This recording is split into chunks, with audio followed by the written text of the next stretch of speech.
বন্ধুরা, আজ তোমাদের দেখাবো চিংড়ি মাছের একটি দুর্দান্ত রেসিপি, যা খেলে তোমাদের মুখে লেগে থাকবেই।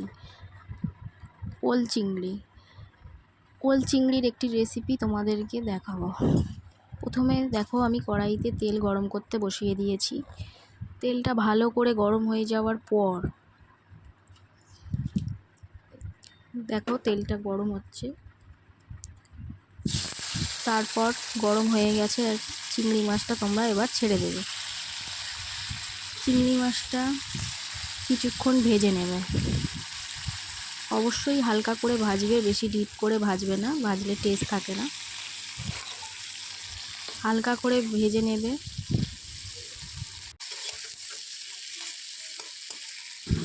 রেসিপিটা পুরোটা দেখো তোমরা, আর বাড়িতে অবশ্যই একবার ট্রাই করো। রেসিপিটা খেতে অবশ্যই সুন্দর হয়।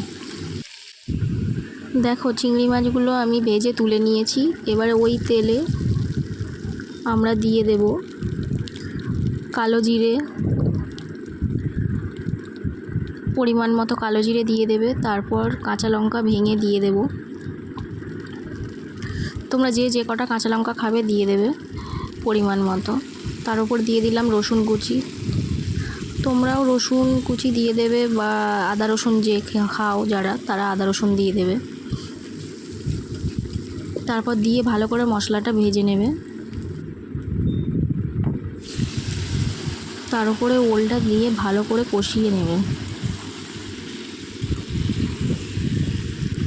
দেখো, আমি যেরমভাবে করে নিচ্ছি এরমভাবেই তোমরা করবে।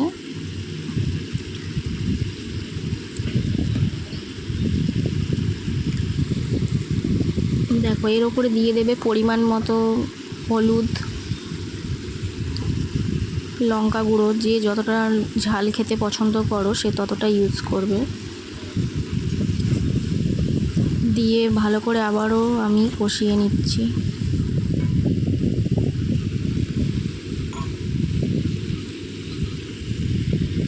এবার দিয়ে দিলাম স্বাদ মতো নুন।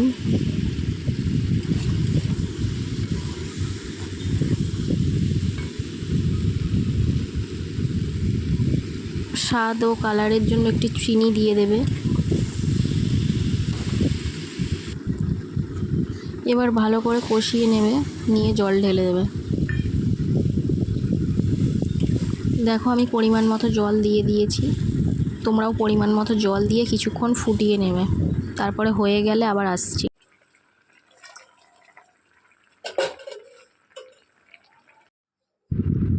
দেখো, তার উপরে দিয়ে দিয়েছিলাম ভেজে রাখা চিংড়ি মাছ। দিয়ে আবারও কিছুক্ষণ ফুটিয়ে দেখো কত সুন্দর কালারটা এসেছে, আর সব কিছু সিদ্ধও ভালোভাবে হয়ে গেছে, আর খেতেও দুর্দান্ত হয়।